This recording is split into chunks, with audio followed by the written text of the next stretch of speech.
संपूर्णानंद संस्कृत विश्वविद्यालय के ज्योतिष विभाग के द्वारा यह महामहोपाध्याय सुधाकर द्विवेदी वेधशाला का प्रांगण है। इस वेधशाला की स्थापना पंडित विद्यानिवास मिश्र जी के कुलपति काल में की गई थी। इस वेधशाला के निर्माण का यह शिलालेख है और इसके निर्माण में महतीय भूमिका पंडित कल्याण दत्त शर्मा जी की थी और तत्कालीन विभागाध्यक्ष प्रोफेसर कृष्ण द्विवेदी, उस समय के ज्योतिष विभाग के reader professor doctor Umashankar Shukla ji और तत्कालीन जो उस समय के शोध छात्र और अन्य अध्यापकगण थे, उनके सहयोग से यह वेधशाला निर्मित की गई थी। इसका यह शिलालेख है। इस समय मैं यहाँ शंकु यंत्र के सामने खड़ा हूँ।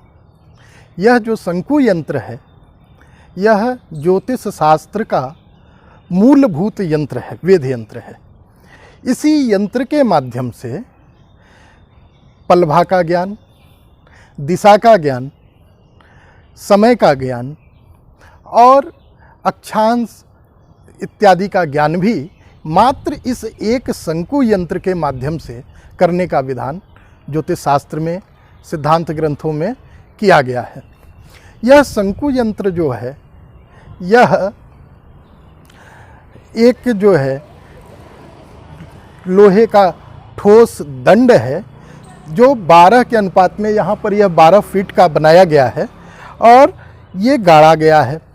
इसकी खासियत यह है कि जब इस यंत्र के, इस शंकु यंत्र के इस पोल के सामने उत्तर दिशा की तरफ जब भी हम देखेंगे रात्रि काल में, तो ध्रुव तारा हमें इसके ठीक सम्मुख दिखाई देता है। यह इस प्रकार से स्थापित किया गया है यहाँ, जिससे इसके ठीक सामने उत्तर दिशा में ध्रुव तारा होता है। इस प्रकार से हम ध्रुव तारे की पहचान करके इस यंत्र के माध्यम से दिशा का बोध अच्छी तरह से कर सकते हैं। और आप ध्यान से ये देखेंगे कि यह दोपहर का समय है। इस समय इस शंकु यंत्र की छाया यहाँ पड़ रही है। यहाँ भूमि पर यह एक वृत्ताकार आकृति बनी हुई है जिसमें कि कुछ निशान लगाए गए हैं। यह अभी कुछ मिट गए हैं काल क्रम से, इसलिए उनको स्पष्ट रूप से दिखाना थोड़ा कठिन है। तो यह जो छाया पड़ती है, इस छाया के माध्यम से हम काल का ज्ञान, समय का ज्ञान, स्थानीय समय का ज्ञान हमें प्राप्त होता है। उसमें कुछ संस्कार कर देने पर हमें ठीक रेलवे की घड़ी का भी समय प्राप्त हो जाता है। तो यह ज्योतिष शास्त्र का जो प्रमुख यंत्र है, शंकु यंत्र है, वह इस महामहोपाध्याय सुधाकर द्विवेदी वेधशाला में स्थापित किया गया है। अब आइए हम आपको दूसरे यंत्र के विषय में बताएंगे। इस समय हम यहाँ चक्र यंत्र के सम्मुख खड़े हैं। यह जो यंत्र आप देख रहे हैं, इसकी चक्र यंत्र संज्ञा है। इसमें हम क्या करते हैं चक्र यंत्र में कि एक ये वृत्ताकार जो आकृति है, इसमें अंशों का अंकन किया गया है। इस पर आप देखेंगे तो ये निशान लगाए गए हैं और इसके मध्य में एक ये सछिद्र जो है नलिका स्थापित की गई है। इस नलिका के द्वारा, और यह जो आप एक जिस पर इस वृत्त को स्थापित किया गया है, यह जो पाइप नुमा है, यह इस प्रकार से स्थापित किया गया है कि इस पाइप के एक निचले सिरे से जब भी हम देखेंगे तो हमें इसके सम्मुख ध्रुव तारा दिखाई देगा। हमेशा रात्रि में केवल ध्रुव तारा ही इसके सम्मुख दिखेगा, अन्य कोई तारा आपको नहीं दिखेगा। और यह जो यंत्र है, इस यंत्र के माध्यम से दिन में सूर्य की क्रांति और रात्रि में बाकी ग्रह नक्षत्रों की क्रांति ज्ञात की जाती है। यह क्रांति ज्ञात करने के लिए इस नलिका को उस ग्रह के ऊपर स्थापित करना होता है। अर्थात इस प्रकार से हम इस नलिका को सेट करते हैं, घुमा करके ये पूरी तरह से इसको घुमा सकते हैं और यह नलिका भी पूरी तरह से घूमने के योग्य है। तो इस प्रकार जैसे इस समय हम यहाँ खड़े हैं, सूर्य हमें दक्षिण दिशा में दिखाई दे रहा है।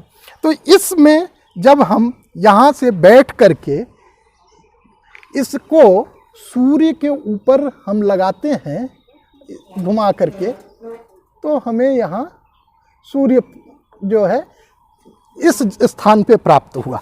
अब आप यह आए, यहाँ मैं आपको दिखाता हूँ। ये मध्य से जब हम गणना प्रारंभ करते हैं तो 1 2 3 4 5 6 7 8 9 10 11 12 13 14 15 16 17 18 19 और ये 20 से थोड़ा कम है। और आज पंचांग में जो है क्रांति वह संभवतः 19-26 जो है दक्षिणा क्रांति, क्योंकि यह नलिका हमें इस वृत्तार्ध के उत्तरी दिशा में प्राप्त है, अतः जो क्रांति होगी वह दक्षिणा क्रांति होगी। तो इस प्रकार मात्र इस नलिका की सहायता से यहाँ बैठ करके कोई भी ज्योतिषी किसी भी क्षण दिन में तुरंत सूर्य की क्रांति को ज्ञात कर सकता है। यह एक बहुत ही जो बड़ा चमत्कारिक क्रांति ज्ञात करने का ग्रह नक्षत्रों का यह यंत्र है। इसकी चक्र यंत्र संज्ञा है, यहाँ यह स्थापित है। अब हम आपको दिखा रहे हैं, यह यंत्र है, इसको बृहत् सम्राट यंत्र के नाम से जाना जाता है। यह यंत्र लोक भाषा में लोग इसे धूप घड़ी भी कहते हैं। इस यंत्र के माध्यम से दिन में और रात्रि में दोनों समय जो है समय का ज्ञान किया जा सकता है। और इस यंत्र के माध्यम से जो है ग्रह और नक्षत्रों के याम्योत्तर लंघन काल का भी हम ज्ञान करते हैं।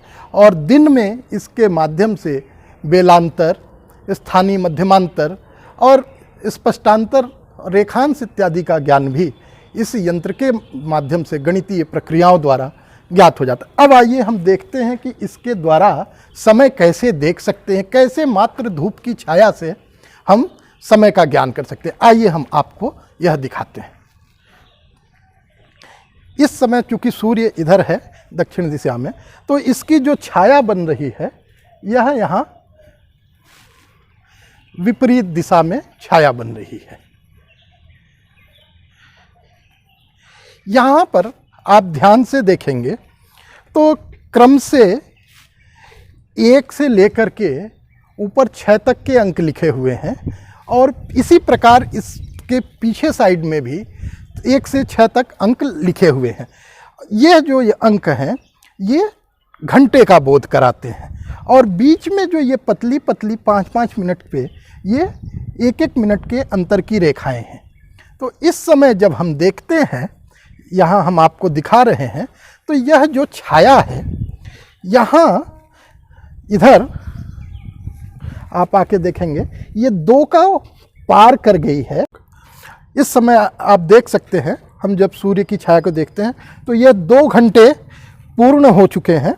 और 2 के बाद हम जब गिनती करते हैं तो 1 2 3 4 5 6 7 8 9 10 11 12 13 15 16, यहाँ 16 जो है अंक तक जा रही है छाया, 17।